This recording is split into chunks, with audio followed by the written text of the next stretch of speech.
बेटी, आज तो नृत्य कला पद्धति में कुशल हो गई हो। सच अम्बे? हाँ, कुछ दिन इसी का अभ्यास चलने दो, फिर मैं तुम्हें एक लोक शैली का नृत्य सिखाऊंगी। सच? हाँ। आप माता भी हैं और आचार्य भी। आपने मुझे जीवन दान भी दिया है और कला का दान भी। तुम चाहो तो तुम भी मुझे कुछ दे सकती हो पाली। मैं? हाँ। मांग लो अम्बे। मुझे वचन दो कि तुम कभी भी किसी के सामने किसी जनमंच पर नृत्य नहीं करोगी। क्यों अम्बे? यही कुल की परंपरा है बेटी। पाली, दुख हो रहा है? नहीं अम्बे, अपनी दी हुई वस्तु आपने वापस मांग ली। मुझे दुख केवल इस बात का है कि तात ने आप जैसे महान आचार्य से सह क्यों नहीं लिया। उन्हें किस बात का भय था? कुल की परंपरा का। ये एक ऐसी परंपरा है अम्बे, एक ही कार्य जिसे पुरुष करे तो परंपरा सम्मानित होती है और स्त्री करे तो अपमानित हो जाती है। मैं ऐसी परंपरा का विरोध करती हूँ। नृत्य आचार्यों के घराने की एक परंपरा तो मैंने तोड़ ही दी। मैंने आपसे नृत्य की शिक्षा जो प्राप्त कर ली। चिंता मत करो अम्बे, मैं आपको वचन देती हूँ, मैं कभी भी किसी भी जनमंच पर नृत्य नहीं करूंगी।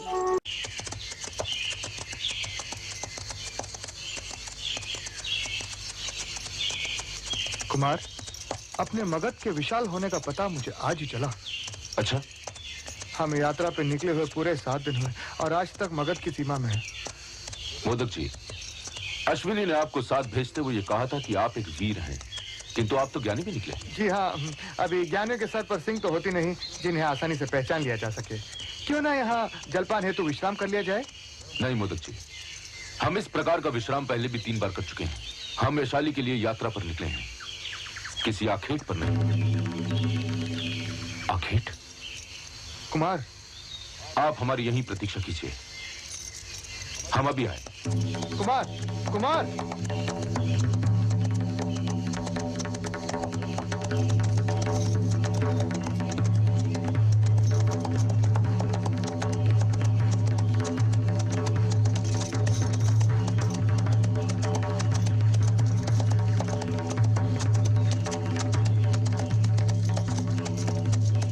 मार्ग पर खड़ा है, हटता क्यों नहीं? कौन है तू? तुम्हारी दृष्टि पर हिंसा का आवरण इस प्रकार चढ़ चुका है कि मानव होकर दूसरे मानव से पूछते हो वो कौन है? ओ भिक्षु, मैं नागवंशी बिंबिसार हूं और नागों की श्रवण शक्ति उनकी दृष्टि में होती है। तू मेरे और मेरे लक्ष्य के बीच में खड़ा है, हट जा। आओ, कुचल डालो मुझे। जब तक मुझ में प्राण है मैं तुम्हें उस निरीह प्राणी की हत्या नहीं करने दूंगा। यदि तेरी यही इच्छा है तो ले।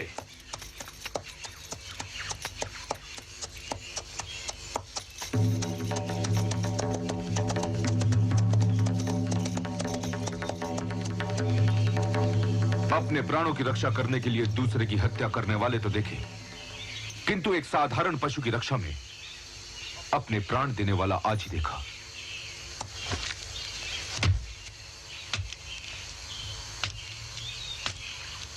आप कौन हैं? मैं नाम, समाज, श्रेणी, ऊंच नीच सब पीछे छोड़ आया हूं। मैं कपिलवस्तु का सिद्धार्थ था। कपिलवस्तु के सिद्धार्थ?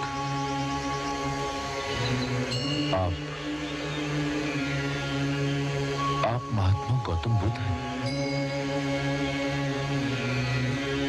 हे प्रभु,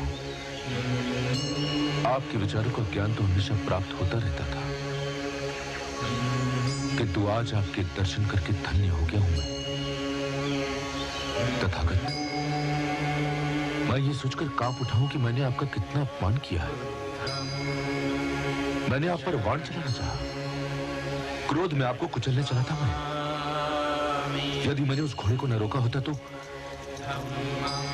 हे प्रभु, आपने अपने प्राण संकट में क्यों डाले? यदि अंतर्मन से, निष्ठा से किसी की रक्षा करना चाहते हो तो ये संकट तो उठाना ही पड़ेगा। कोई भी विचार क्रिया में ना ढला हो तो उससे क्या लाभ। आपकी करुणा के समक्ष मैं नतमस्तक हूं। जीव मात्र पर करुणा मेरा उद्देश्य है और संपूर्ण अहिंसा मेरा लक्ष्य। जो शस्त्र तुम्हारे पास है उनकी होड़ पाषाण से प्रारंभ हुई और इन लौह धातुओं तक आ पहुंची है। इसे रोका न गया तो ना जाने विनाश की किस सीमा तक जाएगी। तथागत, मैं मगध कुमार बिंबिसार आज आपको यह वचन देता हूं कि बिना कारण केवल हिंसा के लिए मैं कदापि शस्त्रों को हाथ नहीं लगाऊंगा और जहां तक संभव होगा मैं जीव रक्षा को अपना लक्ष्य बनाऊंगा। मगध कुमार, तुम्हारा मंगल हो।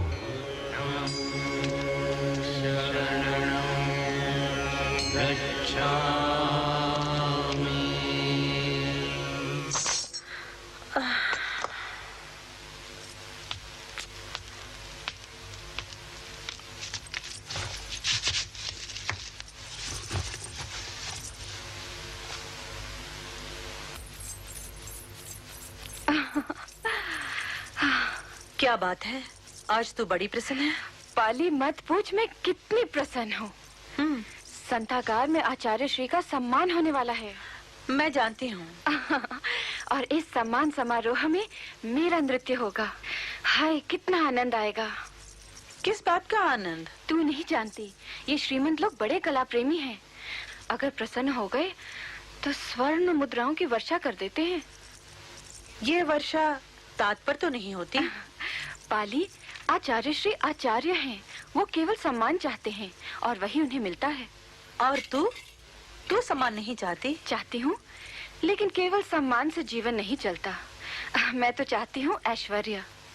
ऐश्वर्य? तू नहीं समझेगी। तुम नृत्य जो नहीं जानती, तू तो इस आवाज से कभी बाहर भी नहीं गई। तू क्या समझेगी एक कलाकार की महत्वाकांक्षाएं। और तू क्या जाने जनमंच का महत्व। जनमंच? हाँ पाली, बहुत रोमांचक है जनमंच पर नृत्य करना। और तुम्हें पता है, वहाँ सम्मान से लोग खड़े हो जाते हैं और उनकी तालियों की ध्वनि से पूरा सभागार गूंज उठता है। यदि तुम्हारी साधना में शक्ति है तो पग पग दर्शक साथ रहते हैं। जब ताल, वाद्य, नृत्य इन सब की लय बढ़ने लगती है तब दर्शकों का उत्साह, हाय पाली मैं तुम्हें कैसे बताऊं, सब शेष हो जाता है। सिर्फ ध्वनि रह जाती है, नूपुर की ध्वनि, वाद्य तंत्रों की ध्वनि और फिर तालियों की ध्वनि। है ना रोमांचक? पाली, पाली। पल्लवी, आए आचार्य श्री।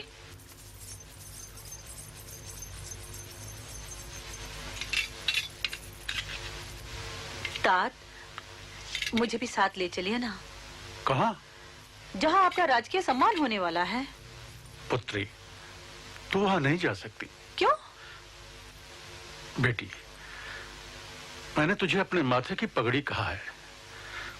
पगड़ी ढीली हो तो सिर के जरा सा झुकते ही पैरों में आ गिरती है। तात, ये कैसी परंपरा है? मेरे पिता का सम्मान हो रहा है और उस सम्मान में पल्लवी नृत्य कर सकती है और मैं वहां जा भी नहीं सकती। तात, मैं आपके साथ आऊंगी। हट मत कर बेटी, तो अच्छी तरह जानती है तेरे हृदय को जरा सी ठेस लगती है तो मेरी आंखों से रक्त बहने लगता है। पाली, तात, आप मुझे संतागार ले चलिए ना। नहीं बेटी, नहीं। कड़वा ही सही, किंतु ये सत्य है कि मैं तुझे संतागार नहीं ले जाऊंगा। बेटी, मैं तुझसे इतना स्नेह करता हूं कि तुझे दुखी देखकर मैं वो सम्मान भी लेने नहीं जाऊंगा।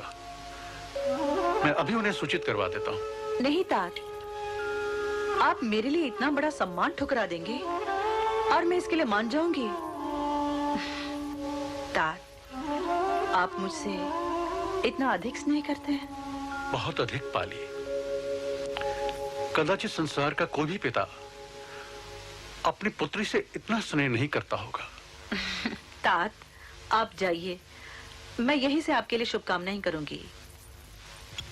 महामहिम महागणाधिपति लिच्छवी, वज्जी, विदेह, क्षात्रिक, उग्र, भोज, इक्ष्वाकु और कौरव राज्यों के विद्वान प्रतिनिधिगण, आज मुझे अपने 8 राज्यों से बने गणतंत्र की ओर से इस संथागार में यह घोषणा करते हुए अपार हर्ष हो रहा है कि महान नृत्याचार्य एवं श्रेष्ठ रंग शिल्पी वज्जी संघ के आचार्य श्री कुमार भट्ट को कला के प्रति उनके सेवाओं के लिए गणतंत्र के सर्वोच्च कला सम्मान महारंग शिल्पी की उपाधि से अलंकृत किया जा रहा है।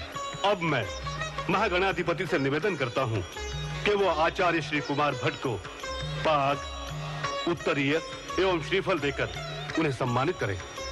आइए। आचार्य कुमार भट्ट को बधाई हो, आचार्य कुमार भट्ट को बधाई हो, आचार्य कुमार भट्ट को बधाई हो। महागणाधिपति जी तथा वज्जी गणतंत्र के समस्त प्रतिनिधियों का मैं हृदय से आभारी हूं, जिन्होंने इस सम्मान पाश में बांधकर मुझे अपने पद से अवकाश ग्रहण करने की भूल से सचेत कर दिया है। आचार्य प्रवर, आप अवकाश ग्रहण करने की सोच रहे हैं और हमने निर्णय ले लिया है कि इस बार होने वाली पंचवार्षिकी शरद पूर्णिमा के अवसर पर होने वाले नृत्य महोत्सव में निर्णायक समिति के अध्यक्ष पद पर आप जैसे विद्वान को सुशोभित किया जाए। महामहिम, मेरी धृष्टता को क्षमा करें। मैं नृत्य प्रतियोगिता के निर्णायक अध्यक्ष का पदभार नहीं स्वीकार कर पाऊंगा। आचार्य, इसका कारण? मेरी शिष्या पल्लवी, जो वज्जी राज्य की ओर से नृत्य प्रतियोगिता में भाग ले रही है, इसीलिए किसी भी दृष्टि से मेरा निर्णायक मंडल में बैठना उचित नहीं है। समस्त वज्जी संघ आपकी निष्ठा और निष्पक्षता की सौगंध ले सकता है। मैं आपके सामने ही प्रतिनिधियों से मत प्राप्त कर लेता हूं। हमें कोई आपत्ति नहीं है, हमें कोई आपत्ति नहीं है। ठीक है, मैं संथागार के आदेश का पालन पूरी निष्ठा से करूंगा।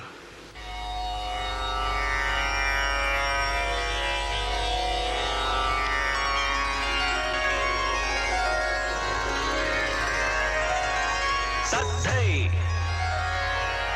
सकधई सकता गदेगन तकिट तकिट तक तकिटा गदेगन तकिट तकिट तक देना केट तकिट तकिट तक देना केट तकिट तकिट तक दई किटा गदेगन दई किटा गदेगन दई किटा गदेगन।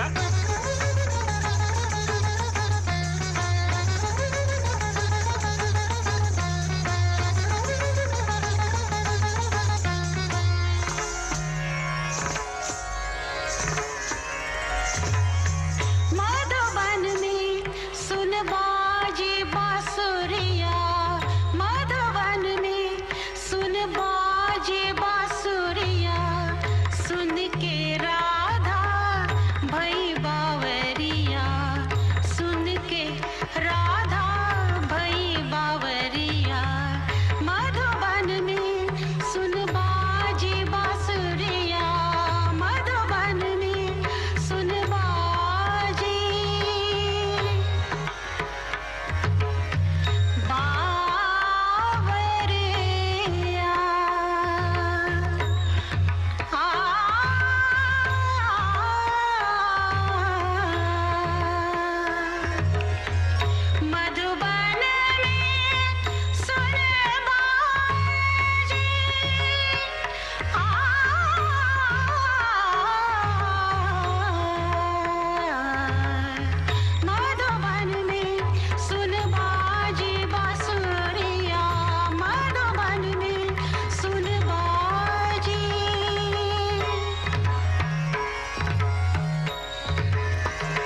गन तक तक तक तक करता गा दी गन तक तक तक तक दीना तक तक तक तक दीना तक दीना तक तक तक दई करता गा दी गन दई करता गा दी गन दई करता गा दी गन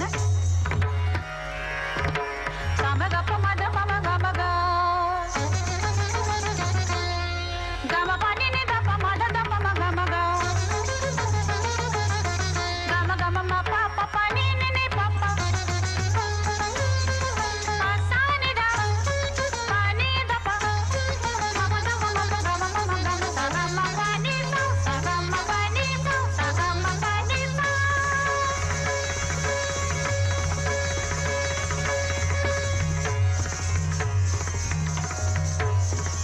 पानी तात वज्जी संधागार और वैशाली के नागरिक जब मेरा अभिनंदन कर रहे थे, ठीक उसी समय मेरे ही आवास पर मेरी ही अर्धांगिनी और पुत्री द्वारा मेरी कुल परंपरा कलंकित हो रही थी। नहीं तात, ऐसा कहना आप जैसे नृत्य के महान आचार्य को शोभा नहीं देता। आज जिस कला ने आपको इतना बड़ा सम्मान दिया, नागरिक अभिनंदन किया, उसी कला का थोड़ा सा ज्ञान आपकी पुत्री को प्राप्त हो गया, तो इसमें कुल की परंपरा कलंकित हो गई। पाली, आचार्य, पाली को नृत्य की शिक्षा मैंने दी है, क्योंकि नई पीढ़ी के इस प्रश्न का उत्तर मेरे पास भी नहीं था। मल्लिका, तुमने मुझे वचन दिया था कि आजीवन नूपुरों को स्पर्श नहीं करोगी। तात, अंबा ने आपके वचन का पालन किया है। इन्होंने तो मुझसे भी वचन ले लिया है कि मैं कभी भी किसी भी जनमंच पर नृत्य का प्रदर्शन नहीं करूंगी। बस मेरी समस्या का समाधान हो गया। मेरी समस्या का समाधान अभी शेष है। पल्लवी जो आपकी पुत्री समान है, वो आपसे नृत्य की शिक्षा प्राप्त कर सकती है, किंतु मैं आपकी पुत्री होकर भी ये अधिकार नहीं प्राप्त कर सकी। यदि मेरी माता नृत्य की आचार्य नहीं होती, तो ये मेरे साथ अन्याय था ना। बेटी, काल के अनुसार नियम बनते हैं, चलते रहते हैं, फिर कभी काल ही उन्हें चुनौती देता है। ये नियम कठोर है तात। आपका राजकीय सम्मान हो, आपकी पत्नी, आपकी बेटी ही उसे न देखे। यही परंपरा है पाली। तात, आपको ऐसा नहीं लगता कि परंपरा के नाम पर आप जैसे महान आचार्यों ने अंबा जैसी कितनी ही विभूतियों को नष्ट हो जाने दिया? अंबा ने ही कहा था कि लास्य में किस प्रकार माता पार्वती ने भगवान शिव के साथ प्रथम नृत्य की संरचना की है। तात, यदि आपने भी अंबा का सहयोग लिया होता तो? बेटी, स्त्री के इसी त्याग से ही पुरुष महान बनता है।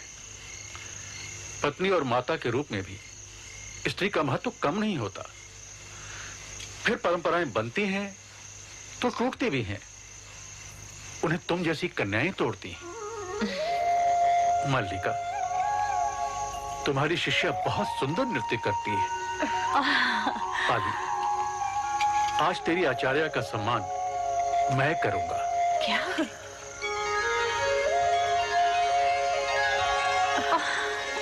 अंबा,